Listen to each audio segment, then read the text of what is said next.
नमस्कार दोस्तों।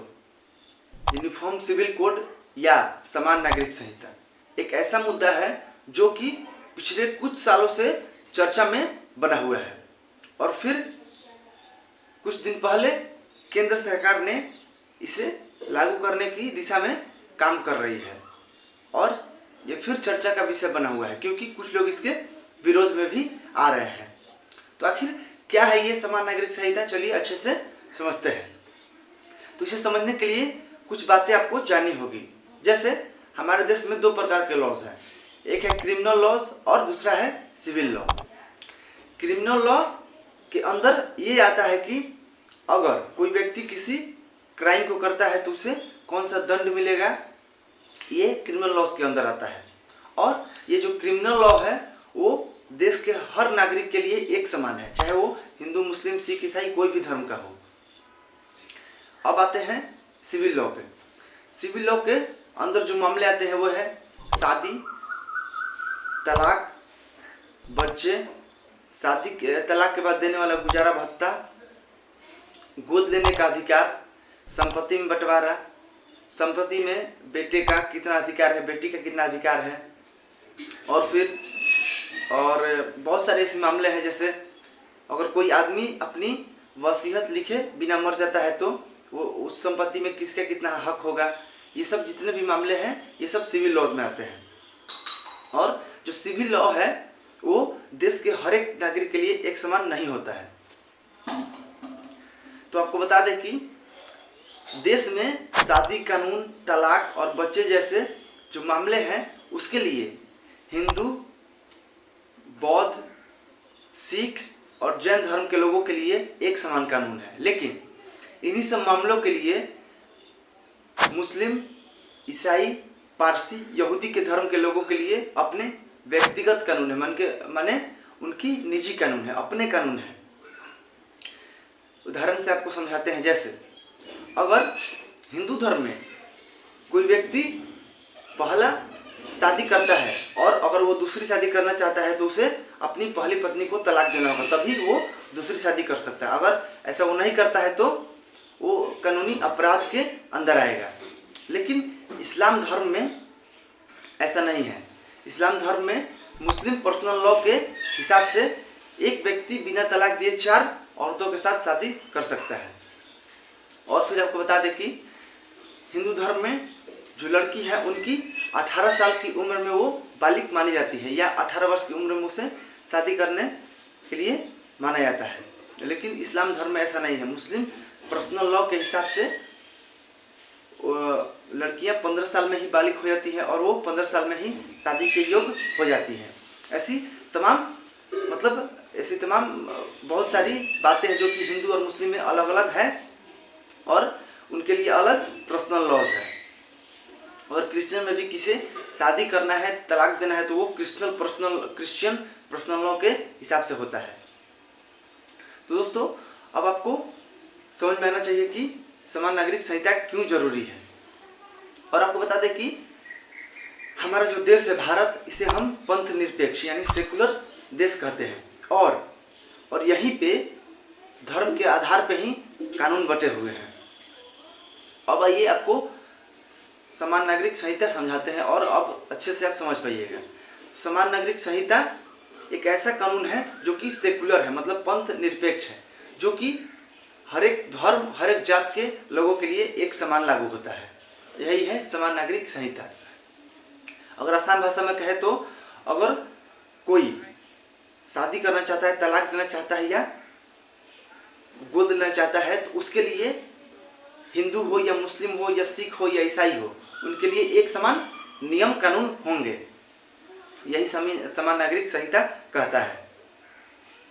अब ये आपको बताते हैं कि जो समान नागरिक संहिता है वो देश के बहुत सारे बड़े बड़े देशों में लागू है और वैसे देश जो विकसित है जैसे अमेरिका हो गया, इजिप्ट हो गया, इंडोनेशिया हो गया, मलेशिया हो गया और कुछ देशों में लागू है। जैसे हमारे जो संघीय देश है पाकिस्तान है, बांग्लादेश है और पाकिस्तान, बांग्लादेश और वैसे तमाम देश हैं जहाँ पे समान नागरिक संहिता लागू है। और आपको बता दें कि साल 1930 में पंडित जवाहरलाल नेहरू ने इसकी सिफारिश की थी, लेकिन वरिष्ठ नेताओं ने उनका विरोध करना चालू कर दिया, इसलिए वो भी चुप हो गए और इसके बारे में आगे उन्होंने भी कुछ नहीं किया।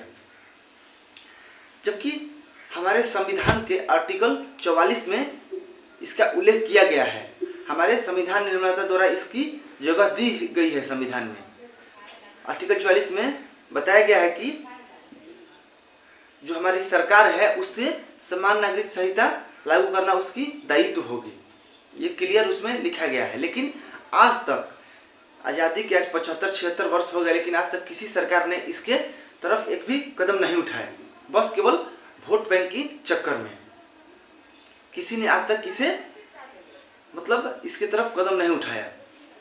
एक बार ऐसी एक इंसिडेंट हुई थी साल 1985 में। एक शाहबानू नाम की मुस्लिम औरत थी जो कि 73 वर्ष की थी। उसकी पति ने उसे 3 तलाक दे दिया था। तब वो उसके पास तलाक के बाद गुजारा भत्ता मांगने गई, लेकिन उसने इसके लिए मना कर दिया। लेकिन फिर स्थानीय एक अदालत के फैसले के बाद उसने गुजारा भत्ता उसको दिया। लेकिन कैसे भी करके ये मामला सुप्रीम कोर्ट में पहुंच गया और सुप्रीम कोर्ट ने ये फैसला शाहबानू के पक्ष में दे दिया। और कोर्ट ने यह भी कहा कि जितने भी मुस्लिम आदमी हैं, पुरुष हैं, उन्हें तलाक के बाद अपनी पत्नी को गुजारा भत्ता देना ही होगा हमेशा के लिए। और इस फैसले का समर्थन उस वक्त तत्कालीन प्रधानमंत्री राजीव गांधी ने इसका समर्थन किया।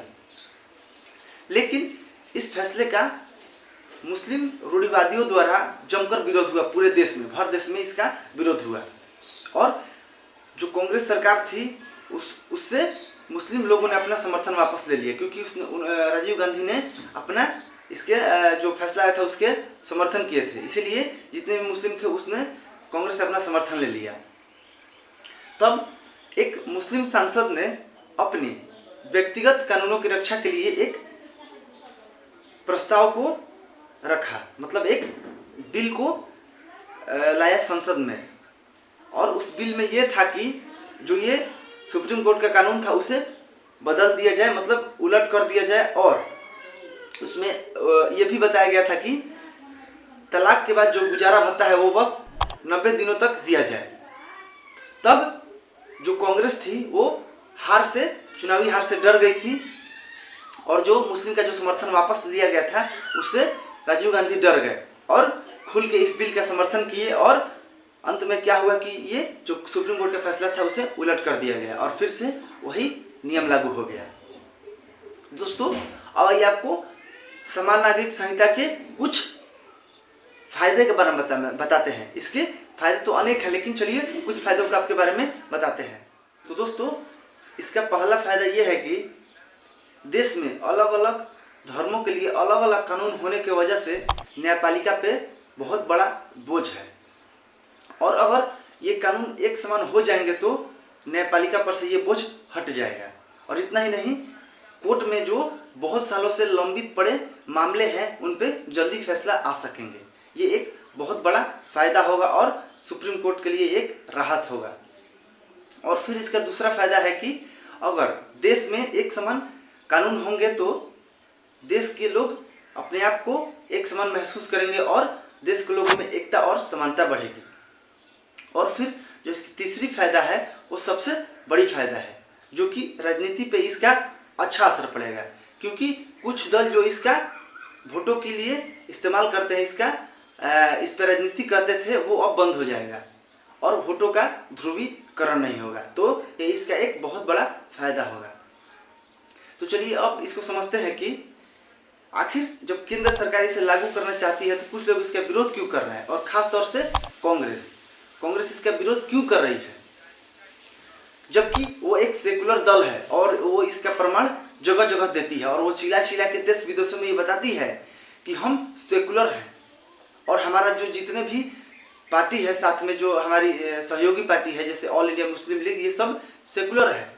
तो जब आप सेकुलर हैं तो कोई उनसे ये पूछने जाएगा, चाहे उनसे कोई ये पूछे कि जब आप सेकुलर दल हैं और ये जो कानून है वो भी सेकुलर है, तो आपको इसे लागू होने में दिक्कत क्या आ रही है, आपको आखिर इससे आपका विरोध क्यों है।